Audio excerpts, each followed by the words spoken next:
नमस्कार, मैं हूं आपके साथ अंकिता पाल। बुलेटिन की शुरुआत करते हैं।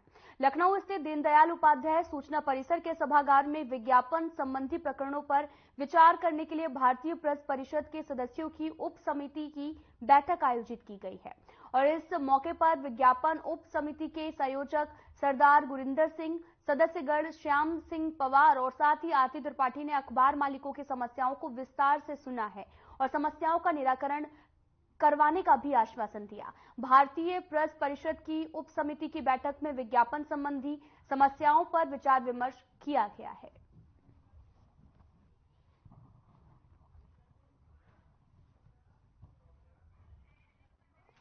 आपको बताते चले कि खबर लखनऊ से है, जहां पर समस्याओं के निराकरण का आश्वासन भी दिया गया है और साथ ही उप समिति की बैठक आयोजित की गई, जहां पर कई तरीके की समस्याओं को रखा गया। विज्ञापन संबंधी प्रकरणों पर भी विचार विमर्श किया गया है और साथ ही समस्याओं के निराकरण पर भी आश्वासन देने की बात कही गई है कि जितना जल्दी हो सकेगा उतनी जल्दी समस्याओं का निराकरण भी किया जाएगा। आपको बताते चले कि विज्ञापन संबंधी प्रकरणों पर भी चर्चा की गई, विचार विमर्श किया गया और समस्याओं पर भी बातचीत हुई है। जो भी समस्याएं होंगी उनका भी निराकरण किया जाएगा।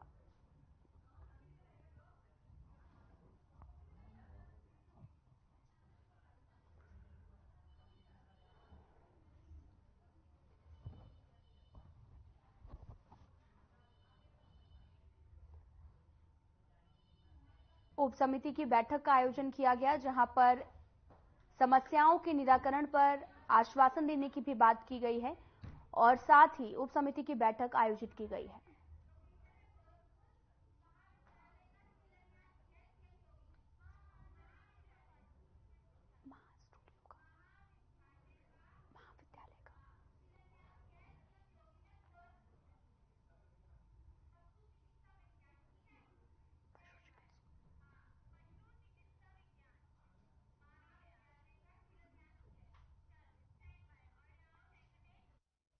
सीधा आपको लेकर चलते हैं गोरखपुर, जहां पर सीएम योगी आदित्यनाथ ने महाविद्यालय का शिलान्यास किया है। जात पात की राजनीति में तो नहीं पड़ोगे? हाथ उठा के महाराज जी को सब लोग बताओ और बोलो नमः पार्वती पते हर हर महादेव। सपा की जमानत जब्त करना है, ये वचन लो सब लोग हाथ उठा के। हाथ उठाओ, बोलो भारत माता की, भारत माता की। जिन लोगों ने हम लोगों पर अत्याचार किया, हम लोगों को लूटा, भ्रष्टाचार किया, जात पात की राजनीति में हम लोगों को अलग किया, हम लोगों को भिखारी बनाने की स्थिति में उत्तर प्रदेश को बीमारू प्रदेश बनाया, ऐसे लोगों के जमानत एक वोट नहीं जाना चाहिए इन लोगों को। बोलो जय श्री राम। धन्यवाद महोदय। उद्बोधन की इस श्रृंखला में मंच पर उपस्थित माननीय मंत्री पशुधन श्री धर्मपाल सिंह जी से विनम्र अनुरोध है।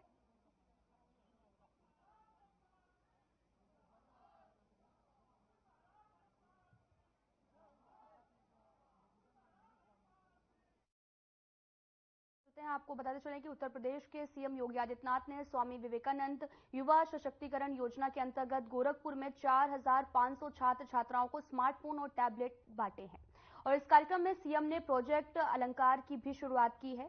साथ ही आपको बताते चले कि 1,735 लाख की लागत से 26 राजकीय और अशासकीय माध्यमिक विद्यालय में अतिरिक्त क्लासरूम, स्वच्छ पीने का पानी, बालक और बालिका शौचालय, प्रयोगशाला, पुस्तकालय कक्ष और मल्टीपर्पज हॉल का शिलान्यास किया गया।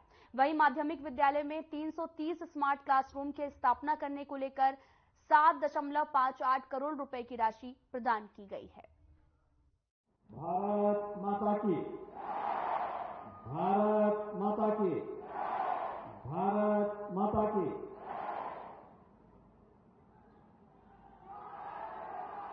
उत्तर प्रदेश की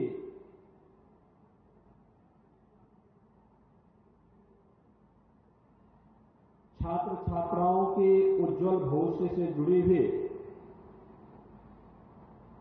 3 महत्वपूर्ण कार्यक्रमों को आगे बढ़ाने की श्रृंखला में आयोजित आज के इस कार्यक्रम में गोरखपुर में मेरे साथ मंच पर उपस्थित गोरखपुर के माननीय सांसद श्री रविकिशन शुक्ला जी, महापौर डॉक्टर मंगलेश श्रीवास्तव जी, माननीय विधायक श्री विपिन सिंह जी, प्रदीप शुक्ला जी, अपर मुख्य सचिव माध्यमिक शिक्षा श्री दीपक कुमार जी, जिलाध्यक्ष युधिष्ठिर सिंह जी, महानगर अध्यक्ष राजेश गुप्ता जी, श्री ज्योति प्रकाश मस्करा जी, आज के इस कार्यक्रम में उपस्थित विभिन्न विद्यालयों के सभी प्रबंधक और प्रधानाचार्यगण, वर्चुअली जुड़े हुए सभी माननीय जनप्रतिनिधिगण और प्यारे छात्र छात्राओं,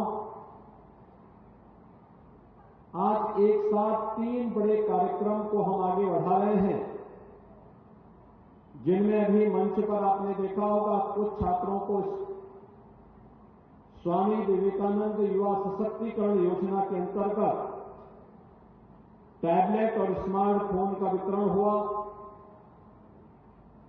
इसके साथ ही गोरखपुर की 330 स्मार्ट क्लासेस को शुभारंभ करने के लिए प्रमाण पत्र वितरण का भी एक कार्यक्रम है और प्रोजेक्ट अलंकार के अंतर्गत गवर्नमेंट इंटर कॉलेजेज में, गवर्नमेंट गर्ल्स इंटर कॉलेजेज में या सरकार के द्वारा अनुदानित अशासकीय इंटर कॉलेजेज में भवन निर्माण के लिए सरकार के अनुदान कार्यक्रम को आगे बढ़ाने का एक नया अभियान है। इस कार्यक्रम में जुड़े हुए प्रदेश भर के हमारे सभी जो संस्थाएं आज इस कार्यक्रम के साथ जुड़ी हुई हैं, उसके भी प्रधानाचार्य और वहां के छात्र छात्राएं भी होंगी। इन सभी कार्यक्रमों के लिए मैं उत्तर प्रदेश के उन लाखों छात्र छात्राओं को जो इस अभियान से लाभान्वित होने वाले हैं, विद्यालयों को, उनके शिक्षकों को, प्रधानाचार्यों को और शासकीय सहायता प्राप्त अशासकीय विद्यालयों के प्रबंधकों को भी मैं हृदय से बधाई देता हूं, अपनी शुभकामनाएं देता हूं। 3 प्रकार के जो कार्यक्रम हैं, जिसमें पहला मैंने बताया कि टैबलेट और स्मार्टफोन 2021 में, नवंबर 2021 में हम लोगों ने इस योजना को प्रारंभ किया था। इसके पीछे का उद्देश्य था कि हम प्रदेश की अपनी युवा शक्ति को डिजिटली सक्षम बना सके।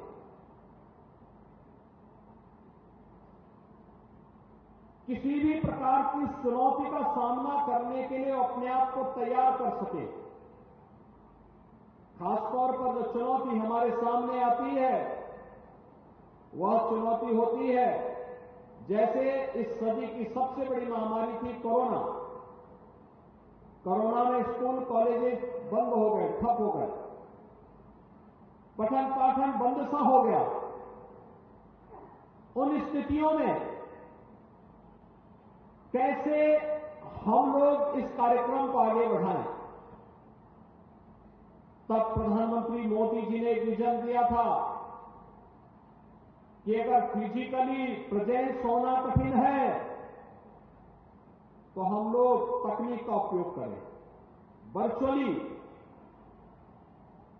लेकिन इसके लिए भी 2 चीजें महत्वपूर्ण थी। एक, अगर विद्यालय से वर्चुअली क्लास लेनी है तो उनके पास स्मार्ट क्लासरूम होना चाहिए। और दूसरा, वहां पर इंटरनेट की सुविधा के साथ ही हम यह भी सुनिश्चित करें कि जिसको घर में बैठे बैठे इस सुविधा का लाभ लेना है उसके पास टैबलेट या स्मार्टफोन की सुविधा हो। और मुझे बताते हुए प्रसन्नता है कि पिछले 2-3 वर्ष के अंदर हम लोगों ने प्रदेश के अंदर 20 लाख से अधिक छात्रों को अब तक टैबलेट और स्मार्टफोन उपलब्ध करवाने का काम किया है, जिस क्रम में आज गोरखपुर में भी 4000 से अधिक विद्यार्थियों को ये सुविधा उपलब्ध करवाई जा रही है। बिना भेदभाव के हर युवा को, जिससे वह तकनीकी दृष्टि से डिजिटली अपने आप को सक्षम कर सके। आप इसमें देखेंगे आपके टैबलेट स्मार्टफोन में केंद्र और राज्य सरकार की युवाओं से जुड़ी हुई सभी प्रकार की, छात्रों से जुड़ी हुई सभी प्रकार की योजनाओं को उसमें जोड़ा गया है। आप अगर उस स्मार्टफोन और टैबलेट को देखेंगे तो उसके माध्यम से आपको केंद्र और राज्य शासन से जुड़ी हुई सभी महत्वपूर्ण जानकारियां प्राप्त हो जाएंगे और उसके अनुरूप आप अपने आप को तैयार करके स्वावलंबन के रूप में अपने जीवन को आगे बढ़ाने में योगदान देकर के प्रधानमंत्री मोदी जी के विकसित भारत की परिकल्पना को साकार करने में अपना योगदान दे पाएंगे। तो एक टैबलेट और स्मार्टफोन वितरण का एक कार्यक्रम, इसमें हमें 2 करोड़ युवाओं को इस योजना के साथ जोड़ना है और यूपी को डिजिटल इंडिया मिशन के साथ देश के अग्रणी राज्य के रूप में स्थापित करना है। और इसके लिए इस बड़े कार्यक्रम में आज मुझे गोरखपुर में इतने युवा विद्यार्थियों के साथ जुड़ने का अवसर प्राप्त हुआ है, जिन्हें टैबलेट स्मार्टफोन प्राप्त हुआ है उन सबको मेरी बधाई। जिन्हें नहीं प्राप्त हुआ है वे इंतजार करें, उनको भी इस योजना का लाभ अवश्य प्राप्त होगा। इसके लिए मैं अभी से उनको अपनी शुभकामनाएं देता हूं। दूसरा है स्मार्ट क्लास का। आपने देखा होगा 141 विद्यालयों के 330 क्लासरूम में आज एक साथ स्मार्ट क्लास की स्थापना का कार्यक्रम भी CSR निधि से हम पैसा दिला रहे हैं। हर विद्यालय में 2-2 ऐसी क्लासरूम होंगी, जिस क्लासरूम में हम लोग विद्यार्थियों को इसके माध्यम से जोड़ देंगे और इसका उपयोग तो बहुत अच्छा हो सकता है। अगर संस्थाएं चाहेंगी तो उस स्मार्ट क्लास के साथ डिजिटल लाइब्रेरी को जोड़ सकते हैं, अच्छे कंटेंट को जोड़ करके अच्छा उस पाठ्यक्रम, किसी भी पाठ्यक्रम से जुड़े हुए अच्छे कंटेंट को जोड़ देंगे तो विद्यार्थी उससे बहुत लाभ ले सकते हैं। और आज मुझे बताते हुए प्रसन्नता है कि गोरखपुर के सभी गवर्नमेंट कॉलेजेस को, शासकीय सहायता प्राप्त कॉलेजेस को और अन्य महत्वपूर्ण संस्थाओं को भी इस सुविधा से जोड़ने का कार्य हो रहा है। मैं इसके लिए अब अगर स्मार्ट क्लास हो, टैबलेट और स्मार्टफोन हो, तो मैं विश्वास के साथ कह सकता हूं कि अब कोरोना जैसी महामारी भी आपके पठन पाठन को बाधित नहीं कर पाएगी, उसका मुकाबला आप आसानी से कर पाएंगे। लेकिन याद रखना, एक टैबलेट और स्मार्टफोन रवि किशन की फिल्म को देखने के लिए नहीं है। ये विद्यार्थियों को अपने पाठ्यक्रम के कंटेंट को देखने के लिए, डिजिटल लाइब्रेरी के साथ जुड़ने के लिए और अन्य कार्यक्रमों के साथ। कितने लोगों ने रवि किशन की फिल्म देखी? उनको देख के मत खड़ा करना हाथ, वैसे बताओ, ठीक है। लेकिन ये इस फोन का उपयोग आप अपने पाठ्यक्रम में अपने आप को तकनीकी दृष्टि से सक्षम बनाने में, केंद्र की उन तमाम योजनाओं में क्या है, पीएम स्टार्टअप की योजना क्या है, पीएम स्टैंडअप की योजना क्या है, पीएम मुद्रा की योजना क्या है, ऐसे ही उत्तर प्रदेश के अंदर मुख्यमंत्री कन्या सुमंगला की योजना क्या है, वन डिस्ट्रिक्ट वन प्रोडक्ट की योजना क्या है, अब मुख्यमंत्री अभ्युदय की योजना क्या है। इन सभी योजनाओं की जानकारी लेने में आपको ये टैबलेट और स्मार्टफोन योगदान देगा। उसमें पाठ्यक्रम उसके साथ एक प्रोग्राम, उसके प्रोग्राम के साथ सब जो उस एप्लीकेशन का पार्ट होगा, आप इसको देखेंगे, इसका लाभ आपको प्राप्त होगा, आपको भटकना नहीं पड़ेगा, बल्कि आपका टैबलेट और स्मार्टफोन ही इस सुविधा का लाभ आपको उपलब्ध करवा देगा। और मुझे लगता है कि आपको इसको बेहतर तरीके से अपने आप को इसके माध्यम से अब न केवल स्मार्ट सिटी होगी, बल्कि स्मार्ट युवा भी यूपी का होगा। यह योजना उसी दिशा से हम लोगों ने प्रस्तुत किया है। स्मार्ट क्लास और टैबलेट और स्मार्टफोन आपको स्मार्ट युवा के रूप में भी प्रस्तुत करेगा देश और दुनिया के सामने। तो इस कार्यक्रम को हम आगे बढ़ाने जा रहे हैं और इस कार्यक्रम के तहत आज इतने युवा विद्यार्थियों के साथ मुझे जुड़ने का अवसर प्राप्त हुआ है। जिन्हें सुविधा प्राप्त हो रही है उन सबको हृदय से बधाई, उन सबको मेरी शुभकामनाएं। जिन विद्यालयों में स्मार्ट क्लासेस लग रही हैं वे लोग इसका उपयोग जरूर करें, क्योंकि जो कंपनी लगा रही है वो कंपनी कुछ समय तक आपको सर्विस भी देगी, फ्री में सर्विस देगी, उनके लोग भी उसके साथ जुड़े होंगे। और अगर आप एक बार उसके साथ जुड़ जाएंगे, आपकी हिचक दूर हुई, तो आप देखेंगे लंबे समय तक आपको डिजिटली उतनी मजबूती प्राप्त होगी और आने वाले समय में आप अपने आप को, क्योंकि अब तो इतना आगे इसमें मजबूती के साथ पूरी दुनिया इधर भाग रही है, पूरी दुनिया इसके साथ जुड़ रही है। यानी हम लोग तो गांव-गांव में, कल हम लोगों ने उत्तर प्रदेश में कुछ नए कार्यक्रम प्रारंभ किए थे, जैसे मॉडल फेयर प्राइस शॉप। ये राशन की दुकानें अब हम मॉडल शॉप के रूप में विकसित कर रहे हैं और वहां पे कॉमन सर्विस सेंटर भी स्थापित कर रहे हैं। वहीं पे आप पूरे हम रेवेन्यू रिकॉर्ड को अब डिजिटली कर रहे हैं। अब उसमें लेखपाल को जरीब लगा के नापने की आवश्यकता नहीं पड़ेगी। उस समय के बाद आप देखना, वो तो एक जगह बैठ करके ही आप तय कर लेंगे कि आपकी जमीन का कोऑर्डिनेट क्या है और उसी के अनुरूप आपको आपकी जमीन पर कब्जा लेने से कोई वंचित नहीं कर सकता, क्योंकि वह तो आपके पास डिजिटली आपके पास एक प्रमाण हो जाएगा। एक बड़ा कार्यक्रम ऐसे ही, चाहे वो रेवेन्यू रिकॉर्ड हो, चाहे वो किसी भी अन्य प्रकार के कार्यक्रम, अगर आप यहां से सीखना प्रारंभ करेंगे तो आपको आने वाले समय में कहीं भी मात नहीं खानी पड़ेगी और अभी से उस सकारात्मक ऊर्जा के साथ जुड़ करके आपको अपने आप को आगे बढ़ाना है। और तीसरा कार्यक्रम हम लोग यहां पे जो प्रारंभ कर रहे हैं, जो प्रदेश की सबसे बड़ी योजना है, और वह है प्रोजेक्ट अलंकार। ये बहुत बड़ा कार्यक्रम है। मैं अक्सर जाता था, देखता था। मैं जिस भी जनपदों में जाता था, पुराने विद्यालय जितने भी थे, इंटर कॉलेजेस थे, देखा ना 3-3 लोग, महापौर भी, सेजनवा के विधायक भी, महानगर अध्यक्ष भी इस इंटर कॉलेज से पढ़े हुए हैं, लेकिन भवन बहुत जर्जर है। नया भवन हमने 2 साल पहले बना करके तैयार किया है यहाँ पे। लेकिन हमें इस चीज को ध्यान में रखना होगा कि पुराने इंटर कॉलेज सब जर्जर थे, आज उनके पास साधन नहीं थे और उनकी हालत खराब थी और कुछ भवन इतने जर्जर थे कि उनमें पेड़ भी जम गए थे।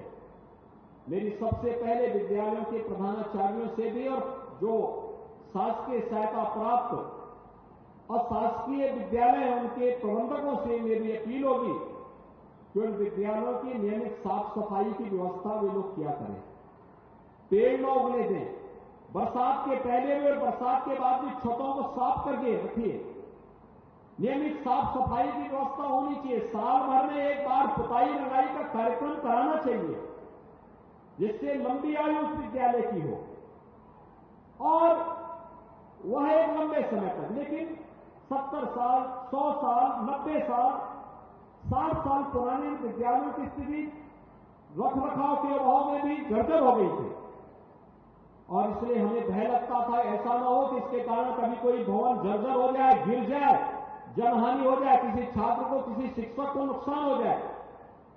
मैंने अक्सर कहा, तो मुझे अक्सर विभाग के बोलता था कि साहब इसकी कोई स्कीम नहीं है। मैंने कहा स्कीम नहीं है तो शासन का काम है स्कीम बनाने की, उस प्रकार की नीति बनाने की, और हमने प्रोजेक्ट अलंकार के अंतर्गत यह व्यवस्था बनाई है। राजकीय इंटर कॉलेजेस में, राजकीय गर्ल्स इंटर कॉलेजेस में हम पूरा का पूरा पैसा सरकार की तरफ से नए भवन के निर्माण के लिए उपलब्ध करवा रहे हैं। और आज आपका की जिम्मेदारी बनती है कि नए भवन के कार्यक्रम को समयबद्ध तरीके से आप आगे बढ़ा करके जब पूरा भवन आपका बन जाएगा तो उसके बाद आप आसानी के साथ अपने नए भवन में जाइए और पुराने जर्जर भवन को, अगर वह हेरिटेज बिल्डिंग नहीं है तो जो लोग बाहर हैं वे अंदर आ सकते हैं, भीगे मत, अंदर आ सकते हैं, अंदर आ जाए, बीच बीच में कहीं इकट्ठे हो जाए। तो जर्जर भवन को अगर वह हेरिटेज बिल्डिंग नहीं है तो उसको हटा करके, और अगर हेरिटेज बिल्डिंग है तो उसको फिर से प्रशासन के साथ संवाद बना करके उसके रख रखाव की व्यवस्था हो, उसकी सुरक्षा के लिए भी उस प्रकार के उपायों को हमें आगे बढ़ाना चाहिए। अब शासकीय सहायता प्राप्त शासकीय इंटर कॉलेजेज हैं, गवर्नमेंट एडेड कॉलेजेज हैं, उनके लिए भी हम लोगों ने एक व्यवस्था दी है। उसमें व्यवस्था दी है कि 75% पैसा सरकार देगी और 10-25% पैसा प्रबंधन लगाए। इसमें वे CSR से भी, विधायक निधि से भी, सांसद निधि से भी पैसा ले सकते हैं और उस पैसे का उपयोग वे सबसे पहले विद्यालय में विद्यार्थियों की सुविधा के लिए अच्छे बिल्डिंग बनाने में करें, डिजिटल लाइब्रेरी बनाने के लिए, बालक बालिकाओं के लिए टॉयलेट बनाने के लिए इसका उपयोग करें, जिससे अच्छे विद्यालयों का निर्माण किया जा सके और वे लोग उसके माध्यम से उनके अच्छा भवन हम दे देंगे। तो भवन अच्छा हो तो स्वाभाविक रूप से कोई भी खतरा फिर नहीं। हम उसमें स्मार्ट क्लास भी दे सकते हैं, डिजिटल लाइब्रेरी दे सकते हैं, अच्छी लेबोरेटरीज स्थापित कर सकते हैं, अच्छे कार्यक्रम उसके माध्यम से हम आगे बढ़ा सकते हैं। आज प्रदेश भर के पूरे कार्यक्रम का शुभारंभ यहां से हो रहा है, जिसमें 69 विद्यालय तो अकेले गोरखपुर मंडल के हैं जिनको पैसा जारी हो रहा है। इसके अलावा प्रदेश के हर जनपद के गवर्नमेंट इंटर कॉलेजेस में ये कार्यक्रम आयोजित किए जा रहे हैं, जहां के माध्यम से ये धनराशि उन संस्थाओं को जारी होगी। और मैं इसके बारे में कहूंगा कि सभी विद्यालय इस योजना का लाभ जरूर लें। सरकार पैसा देना चाहती है, जर्जर भवन नहीं होने चाहिए, किसी शिक्षक को, किसी विद्यार्थी को नुकसान नहीं पहुंचना चाहिए, और अच्छा भवन बना करके, अच्छा इंफ्रास्ट्रक्चर खड़ा करके हम इस बात को आगे बढ़ाएं। तीसरा, संस्कृत इंटर कॉलेजेस के लिए हम लोगों ने व्यवस्था की कि 90% पैसा सरकार देगी, 10% पैसा प्रबंधन लगाए, वे भी अच्छा भवन खड़ा कर ले। संस्कृत विद्यालयों के लिए भी ये व्यवस्था अलग से दी जा रही है। यानी एक अवसर है जब हम शासन की योजनाओं का लाभ लेकर के एक नए भारत में, नए उत्तर प्रदेश और नए उत्तर प्रदेश में नई शिक्षा की पद्धति को आगे बढ़ाने में, जब राष्ट्रीय शिक्षा नीति देश के अंदर लागू हो चुकी है, उसके अनुरूप हमारे भवन भी दिखने चाहिए, हमारा इंफ्रास्ट्रक्चर भी दिखना चाहिए, हम भी उसके अनुरूप दिखने चाहिए। आज की इस वर्तमान प्रतिस्पर्धा के युग में हमारा युवा भी दुनिया में किसी से पीछे नहीं है। इसके लिए हम अपने आप को तैयार कर सकें, इसके लिए हमारे युवाओं को अपने आप को तैयार करना होगा, और युवाओं को तैयार होने के पहले संस्थाओं को इसके लिए अपने आप को तैयार करना होगा। और इसीलिए आज हम सब आपके बीच यहां पर आए हैं। आज सरकार कितना अच्छा कार्यक्रम करा रही है। हम लोगों ने एक व्यवस्था प्रारंभ कर दी, बहुत अच्छे ढंग से तैयारी की है, और तैयारी भी किस रूप में प्रारंभ की है। आप याद करिए, जो बच्चे पहले देश के अलग अलग कोने में प्रतियोगी परीक्षाओं की तैयारी करने के लिए जाते थे, आज हमने अभ्युदय कोचिंग के माध्यम से हर हर जनपद में अभ्युदय कोचिंग की व्यवस्था हमने प्रारंभ की और अभ्युदय कोचिंग का संचालन कौन कर रहे हैं? जो लोग किसी प्रतियोगी परीक्षा में सफल होकर के आज सेवा दे रहे हैं, उसमें आईएएस भी है, आईपीएस भी है, पीसीएस भी है, पीपीएस भी है, नीट के माध्यम से बने हुए डॉक्टर भी हैं। इन सभी लोगों को हम लोगों ने इसके साथ जोड़ा है और वे लोग एक एक घंटा देते हैं। इसको आप फिजिकली भी और वर्चुअली भी उन क्लासेस को ज्वाइन करके इसका लाभ ले सकते हैं। यानी अभ्युदय की व्यवस्था हो, बेटी के जन्म लेने से लेकर के शादी ब्याह तक की व्यवस्था आज सरकार कर रही है। हमने अप्रैल से 25,000 रुपए मुख्यमंत्री कन्या सुमंगला योजना में बेटी के अनुदान के लिए उपलब्ध करवाने की व्यवस्था कर दी है और साथ ही साथ बेटी की शादी के लिए मुख्यमंत्री। तो जैसा कि आपने सुना कि 4500 छात्र छात्राओं को सीएम ने बड़ी सौगात दी है। टैबलेट और स्मार्टफोन मिलने से छात्र भी काफी खुश नजर आ रहे हैं। फिलहाल इस बुलेटिन में इतना ही। नमस्कार।